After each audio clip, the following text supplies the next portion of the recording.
March 15th, 2017. Brown dwarf star system in the inner solar system. Fact or fiction's thoughts. This video is in response to Chris Potter's YouTube video entitled Brown Dwarf Star System Within Our Solar System, a Physicist's Thoughts, published the 14th of March 2017. We ran a short integration assuming that the theoretical physicist brown dwarf only appeared and started affecting things when the SDO was launched in 2010 until today, a length of about 2,590 days, and here are the results. Figure 1 shows an illustration of the orbits of the inner solar system planets today with the addition of a brown dwarf between the orbits of Venus and Earth per the physicist's paper published on Chris Potter's YouTube channel. Yes, Venus was kicked into an elliptical orbit by the physicist's brown dwarf. The other planets were jostled about as well, as can be seen when comparing it to an integration without her brown dwarf over that same time period.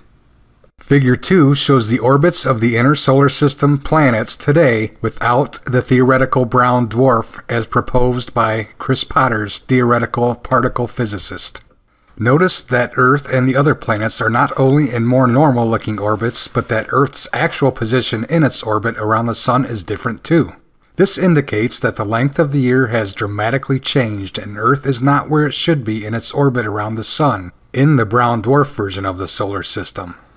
The camera was not rotated. This actually does represent a real change in Earth's position. The vernal equinox points from the Sun straight to the left in the images. Figure 3 is a graph from this simulation showing Earth's orbital period around the Sun oscillating badly over time due to the perturbing effects of a brown dwarf, but averaging much longer than 365.25 days, which we all know is the length of one Earth year. Figure 4 shows what the same graph looks like in the version of the simulation with just the normal planets. Earth does oscillate due to perturbations from the known planets, which is accounted for in any accurate calculations of our orbit around the Sun. But these oscillations are much smaller and average out to be about 365.25 days, or a normal Earth year.